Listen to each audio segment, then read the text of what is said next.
Welcome to SN creations. ఇప్పుడు మనం ఒక గొప్ప క్రికెటర్ గురించి తెలుసుకుందాం. అతను జాతీయ జట్టు నుంచి తీసేశారు. వన్డేలకి టెస్టులకి పనికిరాడు అని చెప్పి ఇంటర్నేషనల్ క్రికెట్ నుంచి పంపించేశారు. అయినా కష్టపడ్డాడు, మళ్ళీ జాతీయ జట్టులోకి వచ్చాడు. టెస్టులు ఆడాడు, వన్డేలు ఆడాడు, డబుల్ సెంచరీలు చేశాడు, జాతీయ జట్టుకి కెప్టెన్ అయ్యాడు. ఆ క్రికెటర్ ఎవరు ఈ వీడియోలో తెలుసుకుందాం. శ్రీలంక జాతీయ జట్టుకి 20 ఏళ్ల కుర్రాడు మొదటి టెస్ట్ ఆడడానికి సెలెక్ట్ అయ్యాడు. అతని మొదటి టెస్ట్లో మొదటి ఇన్నింగ్స్ డక్అవుట్ అయ్యాడు, రెండో ఇన్నింగ్స్లోనూ డక్అవుట్ అయ్యాడు. అంతే, జట్టు నుంచి తప్పించేశారు.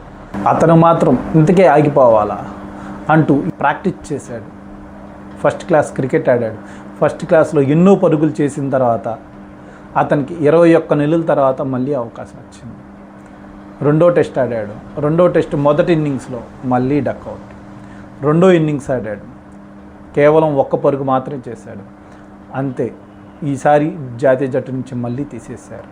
అయినా నేనేంటో చూపిస్తాను అంటూ పట్టు వదలకుండా మళ్ళీ ప్రాక్టీస్ మొదలుపెట్టి 17 నెలల తర్వాత మళ్ళీ అతనికి అవకాశం వచ్చింది. ఈసారి ఖచ్చితంగా అతను సక్సెస్ అవుతాడని అందరూ భావించారు. ఏం జరిగిందంటే, మూడో టెస్ట్లో మొదటి ఇన్నింగ్స్ డక్అవుట్ అయ్యాడు, రెండో ఇన్నింగ్స్ మళ్ళీ డక్అవుట్ అయ్యాడు. అంతే, శ్రీలంక టీం మేనేజ్మెంట్ ఇతను ఇంటర్నేషనల్ క్రికెట్కి పనికిరాడు అంటూ ఇతన్ని జాతీయ జట్టు నుంచి తప్పించారు. ఆ ఆటగాడు ఎవరో తెలుసా? శ్రీలంక ఆటగాడు మార్వన్ శాంసన్ ఆటపట్టు. అదే ఇంకెవరన్నా అయితే పట్టు వదిలేవాళ్ళేమో, కానీ మార్వన్ ఆటపట్టు అతని ప్రయత్నం వదిలిపెట్టలేదు, వేరే దారి చూసుకోలేదు. మళ్ళీ కష్టపడ్డాడు. 3 ఏళ్ల ఫలితం తర్వాత అతనికి మళ్ళీ అవకాశం వచ్చింది.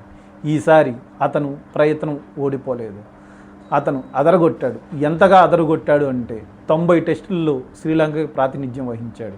5,500 పైగా పరుగులు చేశాడు, 16 సెంచరీలు చేశాడు. అందులో 6 డబుల్ సెంచరీలు ఉన్నాయి. 249 రన్స్ హైయెస్ట్ రన్స్ చేశాడు టెస్ట్ క్రికెట్లో. 268 వన్డేల్లో 8,500 పైగా రన్స్ చేశాడు, 11 సెంచరీలు చేశాడు. అంతేకాదు, శ్రీలంక జాతీయ జట్టుకి కెప్టెన్ కూడా అయ్యాడు. సరిగ్గా గమనిస్తే తన 2వ రన్ కోసం 6 సంవత్సరాలు పట్టింది మార్వన్ ఆటపట్టుకి. ఇంత వైఫల్యం తర్వాత అతను గివప్ కాలేదు, వేరే కెరీర్ చూసుకోలేదు, కేవలం తన మీద తన నమ్మకం ఉంచాడు. మార్వన్ కథ మనందరికీ ఒక పాఠం చెప్తుంది. వైఫల్యం తాత్కాలికం, కష్టం శాశ్వతం. రిజెక్షన్ అనేది ఎండ్ కాదు, అది నెక్స్ట్ చాప్టర్కి స్టార్ట్ మాత్రమే. ఎన్నిసార్లు పడిపోయినా మళ్ళీ లేవడం నేర్చుకో.